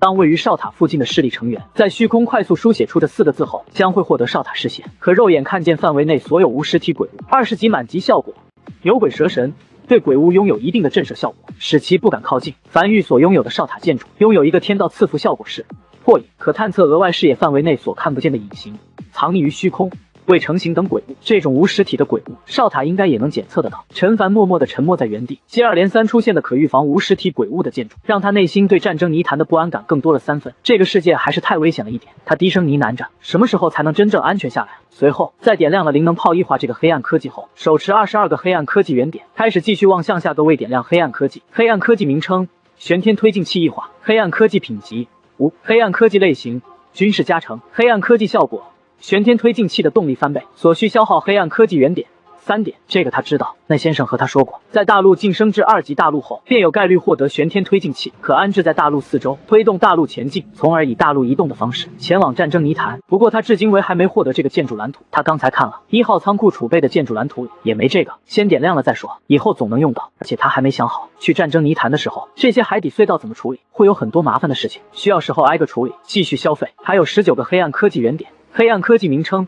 大陆异化，黑暗科技品级无，黑暗科技类型：军事加成，黑暗科技效果：大陆坚固强度大幅增加，所需消耗黑暗科技原点10点。陈凡面无表情的沉默在原地，怎么消耗突然从3点跳跃到10点了？是不是应该先来个5点、7点，过渡一下？虽然消耗涨得有些离谱，但效果确实不错，可大幅增加大陆坚固程度。大陆核心除了是晋级3级大陆的必须条件，同样可增加大陆坚固程度。而凡域天道正在吸收的原始大陆碎片，同样可增加大陆坚固程度。这次再坚固一下，他的大陆将会邦硬，硬到离谱，甚至硬抗天道炮都不会有多少裂痕。点亮，很快10点黑暗科技原点砸下去后，就只有9点了。然而就在他准备往下点时，却发现剩余的已经无法点亮，上线了，军事分支点满了，剩下的得晋升至3级大陆后才能继续点亮了。第2日，后勤阁开始再次忙碌起来。昨夜从暗阁那里收集了不少民间闹鬼的情报，开始在对应部门打造黑暗哨塔，检测永业大陆内部是否有鬼魂作祟。参谋阁内，陈凡正和万岁站在天眼镇大屏前。狱主，万岁指着屏幕上那一座座暗淡的黑暗哨塔开口讲解道：目前为止，我们所安置的黑暗哨塔都没有任何反应，这意味着民间闹鬼传闻基本都是虚构出来的，并不是真实存在的。就算有虚体鬼物，永夜大陆在保护期应该也进不来。我主要担心是以前留下的。陈凡盯着屏幕轻声道。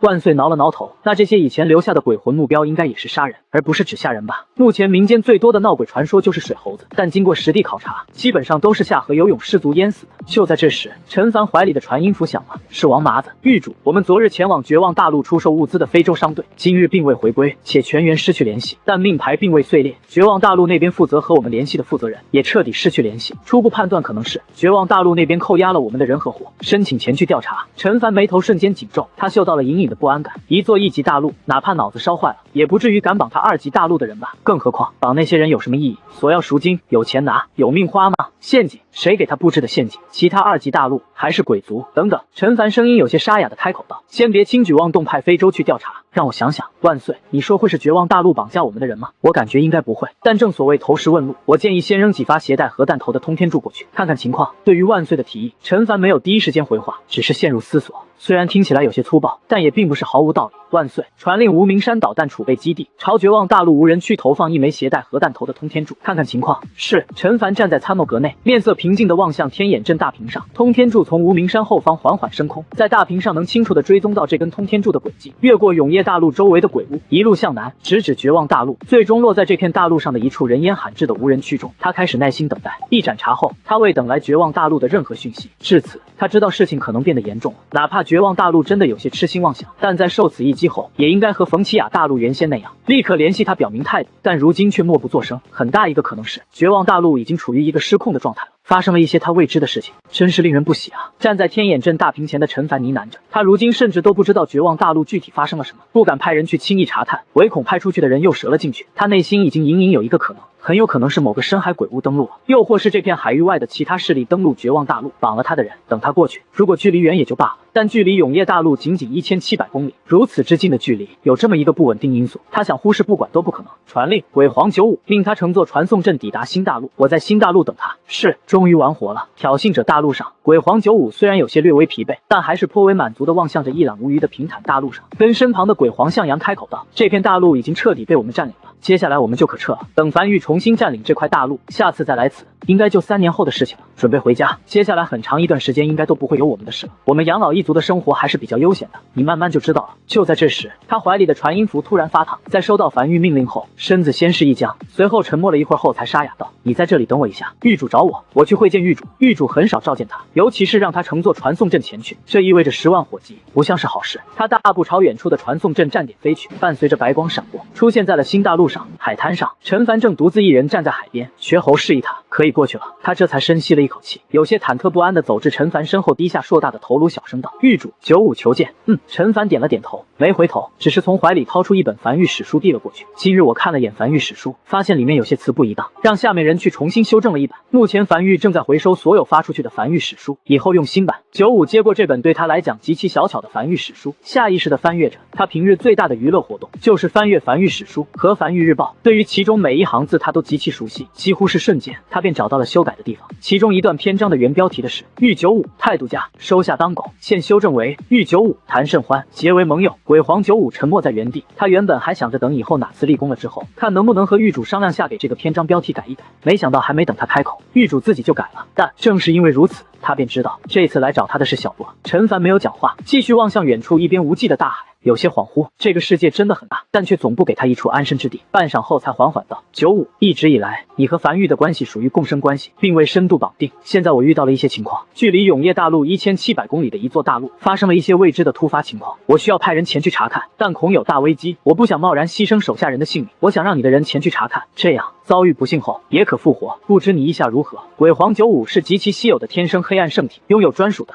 死亡权柄，可复活任意已死去鬼物。他一直在犹豫要不要启用鬼皇95，这绝对是一柄利剑，能帮他做很多事情。但弊端就是这个狼会越养越熟。没问题，鬼皇95几乎没有任何犹豫便应了下来。这件事问题不大，他还以为是什么需要他拼命的事儿呢。好，陈凡转身望向鬼皇95，这是他第一次如此认真地打量着鬼皇95，片刻后才平静道：“95，很久以前，我站在江北荒原的时候，王麻子问我海对岸是什么，我说不知道。如今我依旧不知道，只是倘若有一天樊玉侥幸走到了海对岸，希望你我依旧如旧。如我当时和王王麻子那样共享富贵，共享繁华。我既然用你，便会信你。下面的流言蜚语我不会去听。你当时因兄弟身亡，拼死和鬼族指挥官同归于尽，这证明你是个正义之人。我喜欢正义之人，在未来你或许会遇到很多诱惑，你会真正意识到自己天生黑暗圣体的尊贵，甚至有数个3级鬼族愿尊你为王，只求你能带领他们。你无论怎样选择，我不会干预，但我真诚不希望我们以后有一天会走到对立。我不喜欢对朋友下手，会难过。这么久以来，他只遇到鬼皇95这么一个天生黑暗圣体，这足以证明鬼皇95的尊贵。这也是他当时为何鬼皇95极其乖巧，却依旧动了清算之心。如今他要用95，就意味着日后会有大量鬼族知道95的存在，95也会真正意识到自己的尊贵。那一天，或许就是双方走向对立的那一刻。鬼皇95正在原地，有些呆呆地望向陈凡。这是陈凡第一次如此郑重地和他谈话。他虽然身高巨大，但他心思其实很细腻。他能感知到陈凡如今的状态，纠结、挣扎。朋友，他的身份是陈凡的朋友吗？不知为何，狱主鬼皇95眼眶有些泛红。我上次在恶意大陆已经发过誓了，说会永远忠诚樊玉，但你我都知道，那种誓言没有任何约定效果。我95可以再次表态，无论日后发生什么，我95一定站在樊玉这一侧。这不仅仅是对樊玉的畏惧，更多的是我内心一直很感谢樊玉当初给了我和兄弟们能活下去的机会。去吧，陈凡突然笑了起来，摆了摆手，下去准备吧，需要尽快。绝望大陆那边情况可能有些严重，遵命。他静静地望向95快速远去的背影，若有所思。他从来不信任何誓言，但他从不会后悔自己的选择。无论日后会不会发生，正式启用鬼皇95是他此刻下的决定，哪怕日后走向对立，他也不会后悔。一炷香后，鬼皇95重新归来，身旁跟着一个看起来有些胆怯的伟人鬼。狱主，这是我们养老一族前些日子觉醒了智慧的一个鬼物，如今是2级鬼物，够吗？足够了。陈凡摆了摆手，身旁瘸猴快速上前，将一个袖珍火炮塞进这个伟人鬼手里。有此物傍身，你此趟安全性大大提高，还不谢谢狱主？鬼皇95有些眼巴巴的从这个袖珍火炮上艰难移开视线。谢狱主。这个2级伟人鬼有些结结巴巴道，不是给你防身的。陈凡摇了摇头，樊玉数十个成员失联在绝望大陆，令牌并未碎裂。我怀疑绝望大陆可能被鬼物登陆，并且有一种我们从没见过的鬼物，可快速控制住别人。而你要做的是，落地后尽可能观察眼前一切，并在感觉情况不对时，将枪口对准自己脑袋，果断扣动扳机，然后由鬼皇95在黑渊将你复活。听清楚了吗？清楚了。这个有些胆怯的伟人鬼将袖珍火炮紧紧抱在怀里，用力点头。启动吧。陈凡掏出传音符，命令下达至无名山后山。3息后，无名山后方导弹储备基地群中，一根1级通天柱缓缓升空，并朝南疾驰而去。鬼皇95则是有些不放心的，将这个伟人鬼拉到一旁，再次复述着陈凡的命令。这根通天柱一路南下，最终落在了绝望大陆镇鬼6号防线沿海区域。通天柱重重落下，一枚枚鬼石和阵盘散开，在地面上形成了一个简陋且简易的单人传送阵。又过了数十息的功夫，一个有些胆怯的伟人鬼紧紧抱着手里的袖珍火炮出现在绝望大陆，只是还没等他反应过来，便看见数百个脸上浮现着诡异笑容的人类将他紧紧围在其中，每个人的眼睛都直勾勾地盯着他，围得水泄不通，他甚至都无法挪动身子。这个本就胆怯的伟人鬼有些不受控制地尖叫起来，下一刻眼前一黑，当即气息断绝。或许放眼天下，这也是第一个被人类吓死的鬼物。我扣动了扳机，头颅裂开而亡。新大陆已经被鬼皇95在暗星大陆附近一座黑渊里复活的胆怯伟人鬼，此时又被鬼皇95带到新大陆，复述着自己所看见的一切。传送过去后，我看见了很多人类，那些人类笑得很诡异，指尖一直在滴滴答答地滴落着血液，像是已经失去了神智。我预感情况不妙，就扣动了扳机，而且我好像在其中一个人类的胸口看见了繁育标志。这个胆怯伟人鬼弱弱地讲述着自己的经历，9成实话，其中1成假话。他隐瞒了自己是被吓死的这个事情。果然，陈凡轻叹了一口气，你感觉到的情况不妙具体是什么？是感觉自己身体失去了操控权，还是其他？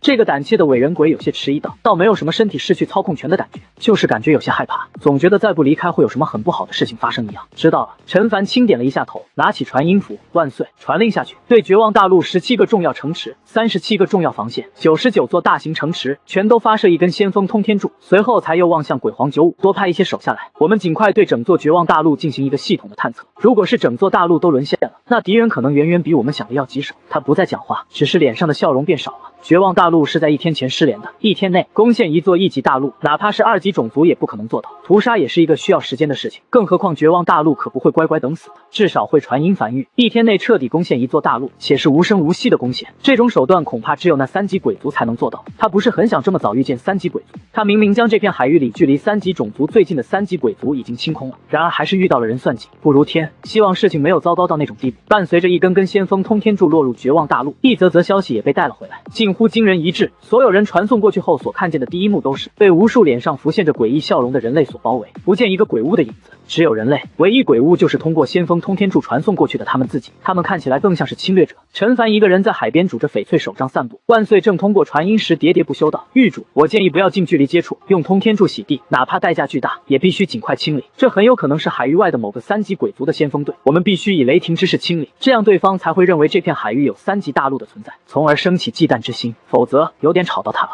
他随手将传音石丢给一旁的瘸猴，才望向手里的问天灵，轻声道：“有一事相问，有一种鬼物可迷惑人心灵，或者说是会操控人的身体，使其脸颊上浮现出一道诡异笑容，指尖还会一直滴血。你可知这种鬼物具体信息？”问天灵无风自晃，熟悉且清脆的银铃声响起的同时，一道毫无感情的声音也在他耳边随之响起：“是新鬼，寻常等级为8级，少数是新鬼最高可达到15级，进化为鬼皇是新鬼。寻常是新鬼的手段为1，可无视城墙等，使一片区域陷入睡梦的人，在梦中经历一场极其恐怖的噩梦。你所说的这种手段为15级鬼皇是新鬼的手段，所有和其对视的人类都会陷入不可逆的濒死状态。标志性的征兆便是受害人类脸颊上会浮现出诡异笑容，瞬间失去任何意识，身体的操控权将全权由鬼皇是新鬼所接受，并且传染性极强，任何和受害人类对视的人类都会同样中招，传染数量无上限。但鬼皇是新鬼所能同时操控的人类有上限，通常为1万人。剩余中招人类会按照生前习惯自由行动，受害人类并未死亡，处于不可逆的濒死，无法被任何手段挽救，通常在7日后会彻底死亡，且无法通过包含崎岖岛在内的任何手段复活。是新鬼，是3级鬼族及以上方可诞生的鬼物，是新鬼。陈凡面色平静地停了下来，站在沙滩上远眺海边。不远处瘸猴手里的传音石里依旧响起万岁喋喋不休的声音，他只感觉有些疲惫。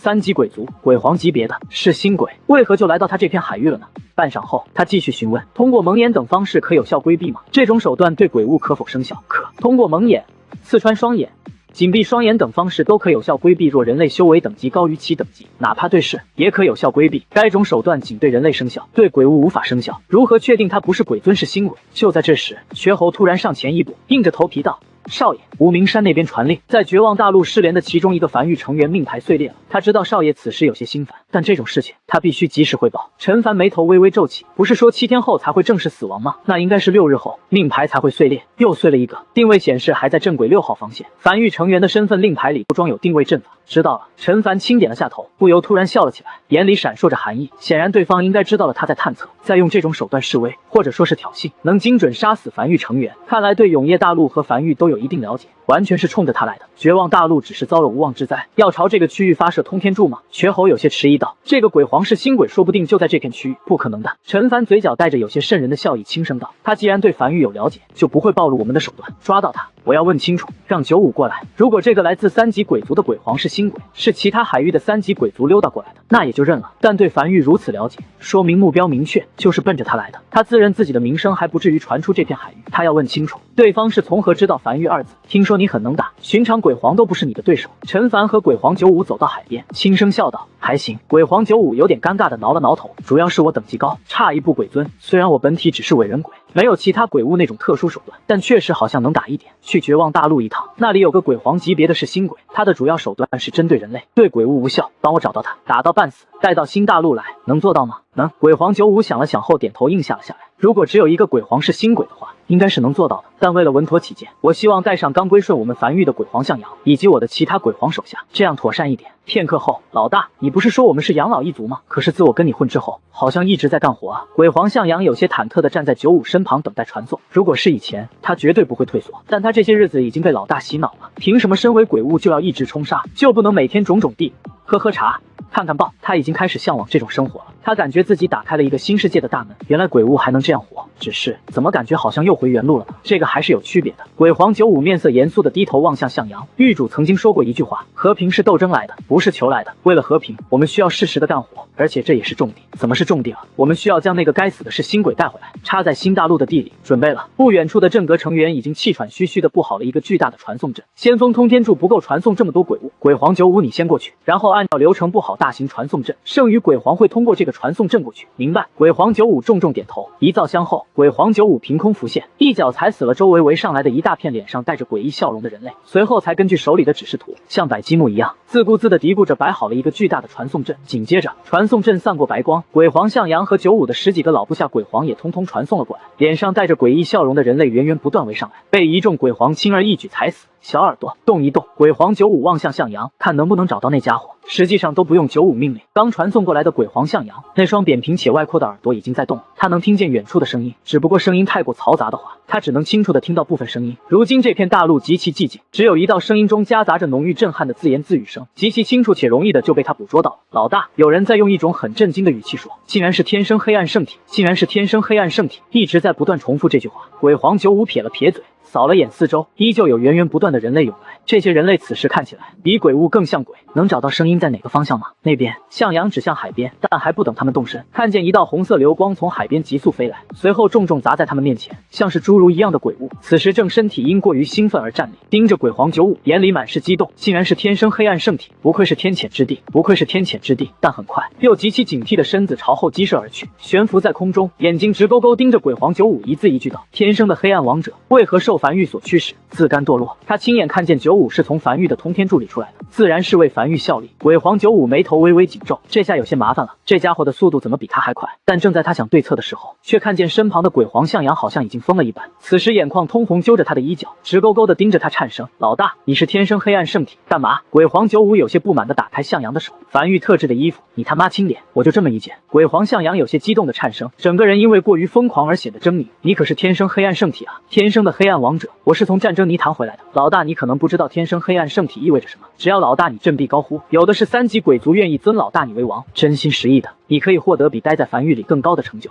梵域在真正的3级鬼族面前是不堪一击的。原本还悬在空中的鬼皇是新鬼，此时也听明白了，向阳脸上的表情不是装的，顿时明了咧嘴笑了起来。原来如此，原来如此，原来你还不知道你是天生黑暗圣体，原来梵域也不知道你是天生黑暗圣体，伟大且天生的黑暗王者。容我自我介绍下，我叫贪心，来自3级鬼族荒族，此次前来这片海域，是此处的雷雨海域崩塌在外界引起天地异响，我奉命前来探测消息是否属实，随后才缓缓落地。单膝跪地，对这个第一次见面的鬼皇低下了头颅。无论你是因为什么原因暂且受梵域指使，但鬼物和人类乃死敌，彼此不可调和。梵域只是在利用你，只要你和我回去，我可以用我的人头发誓，你将会成为荒族的老大。哪怕荒族老大不同意，你只需振臂高呼，无数鬼物愿意帮你取下荒族元老大的头，我将为你效命，鞍前马后。真的？鬼皇95有些不相信似的迟疑道，就因为我是天生黑暗圣体，你们就愿意杀死你们原来的老大？怎么可能？一边开口一边靠近，真的不能再争了。单膝跪地的贪心，此时脑海里不由浮现出跟着一个黑暗王者日后的发展前景，呼吸都渐渐急促了起来。已经下意识忽略慢慢靠近的95，只是望向向阳，你身边这个手下像是个见过世面的，我的话你或许不信，他的话你应该可以信，是真的。鬼皇向阳此时紧紧跟在95身后，声音中甚至带上了哭腔：老大，我以前真不知道你是天生黑暗圣体啊，你信我，他说的是真的，而且你不一定非要去荒族，你只要去战争泥潭，振臂高呼，大把3级鬼族鞍前马后，以你为尊，让那个什么狗屁梵域去死吧，我们自己当家做主，从此争霸天下。鬼皇向阳很着急，他第一次觉得自己距离登顶这个世界的巅峰原来如此之近，原来这么大的一个大腿就在自己身旁。至于95那10几个老部下鬼皇则是面无表情的站在原地。老大去哪？他们去哪？你真的确定？鬼皇有点心动的再次开口发问道。我只要振臂高呼，你们就能杀死你们原来的荒族老大，让我当老大，千真万确。单膝跪在地上的贪心生怕95不相信一般，抬起头颅望向渐渐逼近的95，一字一句道，而且不会有任何犹豫。话音未落，啪！鬼皇95已经靠得足够近，巨大一巴掌拍下来，像是抓蚊子一样，将这个侏儒鬼皇紧紧拽在手里，举在自己眼前，呢喃着：那你们荒族真是全体畜生啊！哪怕有一个更强大的黑暗王者在我的手下面前振臂高呼，我的手下也绝对不会杀死我，只为了有一个更强大的老大，就能毫不留情的杀死原先的老大。你们这些手下，送我也不要啊！唧唧歪歪的，跟我回去见狱主吧。难以置信的是，新鬼被紧紧的拽在手心里，根本无法反抗，只是有些恼羞成怒的高吼道：你是不是疯了？你是天生的黑暗王者，竟然要给一个人类做狗，你知道你在干什么吗？什么做狗？鬼皇95冷哼了一声，才朝身后传送阵走去。史书上明明说了，那是结为盟友，能不能不要老在外面看一些盗版史书，支持正版不知道吗？随后才站在传送阵上，心满意足的笑了起来。这么轻巧又立功，向阳回家啊，愣着干什么？老大简直不敢相信发生了什么的鬼皇向阳，此时跪在地面上，眼眶已经通红的歇斯底里道：我们回去干什么？你是天生黑暗王者，外面的世界在等着我们去称霸，我们回梵域到底要干什么？你就真的甘心一辈子子给樊玉当狗。至于其他10几个鬼皇，早已不知何时和95一起站在传送阵上。鬼皇95脸上的笑意渐渐散去，甚至多了一丝冰冷。沉默许久后，才望向向阳，轻声道：“当初我觉得你和我理念一致，才和狱主申请让你加入樊狱，跟在我身后。但如今看起来，你我理念好像有点不一致了。你知道来之前狱主和我说了什么吗？我看见了狱主内心的挣扎，此前我还不知道，但刚才我知道狱主为什么会内心挣扎了。他已经料到了发生的这一幕。狱主说我是他朋友，我不想让朋友失望。向阳，跟我回去，我们回家。所谓的争霸天下，只是一场虚幻的梦，如泡沫般表面光鲜，但终会碎裂。恶意大陆才是我们真实的家，那里有我们的朋友，有我们的家人。向阳。”鬼皇95望向跪在原地神情极其痛苦的向阳，面色平静的伸出手，像是在等待一个拥抱般，轻声道：“站起来，跟我回家。”新大陆，陈凡双手拄着翡翠手杖，踩着有些硌脚的沙砾，站在沿海边，静静地望向远处。就在这时，距离海滩较远的巨型传送阵白光闪现后，鬼皇95凭空出现。狱主，神情显得有些亢奋的鬼皇95站在传送阵中央，将掌心里紧握的是星轨高高举在空中，大声道：“95不负众望，成功活捉鬼皇是星轨。”陈凡安静地站在原地，眼前这个样貌丑陋的家伙，就是一天就灭掉一块大陆的罪魁祸首。瘸猴，你将这个是星轨带下去审问，负责从他嘴里撬出所有信息，明白？瘸猴重重点头应下。3天后，必定让他将知道的全都吐出来了。很快，一众樊狱成员也各自忙碌去，只有陈凡和鬼皇95两人走在岸边。陈凡单手拄着翡翠手杖站在海边。95，欢迎你回来，从此刻起，你将正式加入樊狱，樊狱的资源将会为你调动，只要你不背叛樊狱，我会推举你到一个很高的位置。鬼皇95下意识身子挺得笔直，呼吸有些渐渐急促的深吸了一口气，才尽可能的平复下自己的心情，沙哑道：“是狱主，事情告一段落，说说你刚才说有什么情况要汇报？”无名山1号洞穴内，重新回到屋内的陈凡给自己倒上一杯热茶，不紧不慢地吹着热气。周末面色严肃起来，此时该说正事了。上次有人在永业大陆东部区域传播流言蜚语，经战阁的仔细查探，情况并不简单，是永业大陆的隐士家族。隐士家族，陈凡眉头微微皱起，已经很久没听到这个词了。继续，他轻抿了口茶。首先，周末清了清嗓子，继续道：“我们都知道这个谣言对樊狱的杀伤，主要动摇狱主在百姓中的威望，降低狱主你的合法性，以及一级大陆的隐藏天道赐福。民心所向，永业大陆会有一定概率出现鬼炮，前提是需要维持70%民心支持率。我怀疑这个隐士家族可能知道不少信息，至少知道一级大陆的隐藏天道赐福，这是最奇怪的一个点。要知道，就连永业殿对一级大陆的晋升条件，包括这些一级大陆的隐藏天道赐福都不是很了解。一个上古时期的隐士家族为何会知道永业大陆在历史上并未晋升过2级大陆？根据这点怀疑，我前去永业大陆东部一点一点去查，终于让我查到了一点蛛丝马迹。我去了东吴城，一座位于永业大陆最东边，由樊狱重建的城池。那段时间我其实没什么头绪，但狱主你和我说过，很多事情做着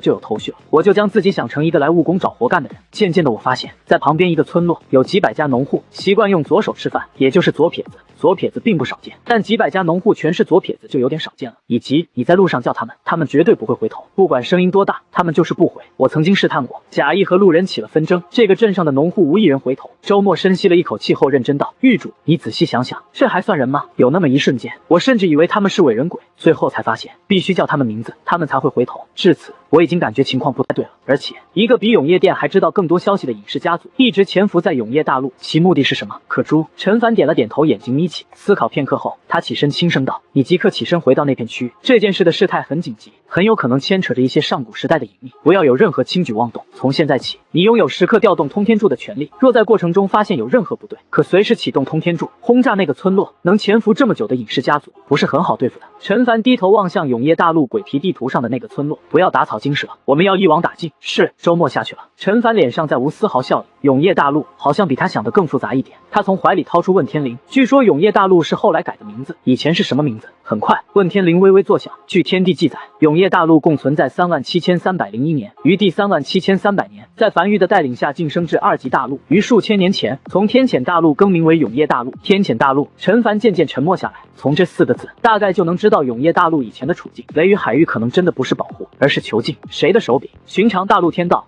种族天道肯定没这能耐，是总天道。总天道为何要囚禁永业大陆？永业大陆上又究竟有什么是值得被囚禁的？他自认对永业大陆已经足够了解了，并不觉得永业大陆上有什么值得被囚禁的东西。而且，既然是总天道要囚禁永业大陆，为何又要允许永业大陆晋升至2级大陆？也没其他针对。雷雨海域是什么时候消失的？是在樊玉探索到了第一个稀有岛屿崎岖岛的时候。可当时天空中明明浮现出数个由云朵组成的大字：永业大陆已突破封锁，寻到一处稀有岛屿，保护解除。清清楚楚的写的保护解除，究竟是保护还是囚禁？呼，陈凡轻呼了一口气，合上手里的鬼皮地图，具体什么情况，只待等瘸猴那边审问出具体消息来。他从怀里掏出传音符，催了催瘸猴后，才大步朝参谋阁走去。无名山参谋阁内，万岁见陈凡走来，急忙上前汇报道：绝望大陆上已再无幸存者，无一幸免。虽暂时还未死亡，但这个过程是不可逆的，哪怕现在杀死是新鬼，他们也是必死的。陈凡抬头看了眼万岁，拍了拍万岁肩膀，朝外走去。没事，时间也不早了，忙完早点收工。3日后，周末此时已经化作一个前来务工的普通老百姓，挥舞着手里的锄头，开采着眼前这座鬼矿。永业大陆上有不少待开采的鬼矿，当地附近城池会召集人手，这也是流动务工人员最喜欢的工作。只是他此次的真实目的是调查之前东部传出的针对狱主的谣言，而此时他所在的这座鬼矿恰好就在准备调查的古怪村落附近。周末直起身子，擦拭着额头上的汗水，余光不经意地扫了眼附近几人，都是左撇子，此时正在忙碌，看起来和正常人没有任何区别。但奇怪的是，原本他身边是古怪村落和其他地方的人混在一起开采鬼矿的，但不知何时，他身边开采的人已经全是古怪村落的人，其他务工成员都在其他区域，距离他也就几十米的距离。只是他总觉得自己有些隐隐听不到几十米外的声音，像是被隔绝在了此处一样。爷们，贵姓？就在这时，其中村落里的一个中年男人走至他身边，一边抡起锄头开采鬼矿，一边像是漫不经心的搭话：张大毛。周末内心暗自升起一丝警惕，但脸上还是一副憨厚的样子。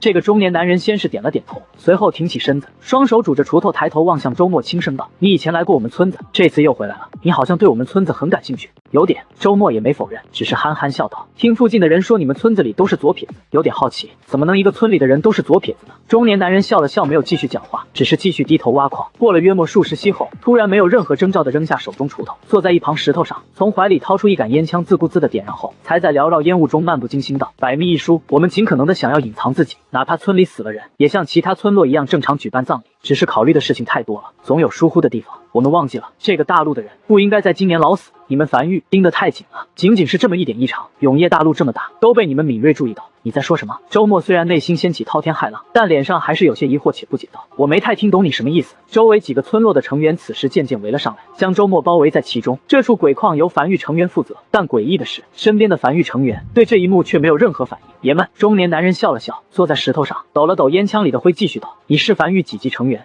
？3级、4级，每个月到手多少？3万鬼币还是5万鬼币？只要你回去汇报的时候能按我们说的去汇报，我给你1000万枚鬼石，如何？你完全可以离开繁育，在永业大陆找个地方过一辈子的富家翁，如何？周末沉默在原地，没再讲话。此时再继续否认已经没有意义了。不过好消息是，对方只知道他是繁育成员，不知道他是战阁阁主，也意味着不清楚他的真实实力，那就有很多操作空间了。他试着激活传音符，无效；尝试启动通天柱，依旧无效。可以确定的是，他被隔绝在了一片区域里。我哪里有破绽？他一边尝试拖住对方，一边在心里思考着最佳对策。你不是本地人，外来务工的人更关心的是找活，而不是关注我们这个小村落。你的关注点和正常务工的人不一样，人都会八卦，你八卦的多了点。你们村里全是左撇子，你不觉得你们很容易就暴露吗？我已经为这个事情找好了理由。什么理由？我们村落的人从小就相信多使用左手会更聪明，于是在常用左手的情况下就都变成了左撇子。如果我不同意你们的提议呢？那你就只能死在这里了。周末突然笑了出来，我就不信你们敢让我死在这里。一个繁育成员死在永业大陆内部，狱主会将整个永业大陆翻个底朝天的。我死亡的坐标便是繁育通天柱的打击坐标。中年男人低头咂巴了一口烟枪，眼帘微垂，没有讲话。一时间场面陷入僵局。你说的没错，但狗急了都会跳墙，如果实在没有其他太好的办法，我们也只能让你死在这里，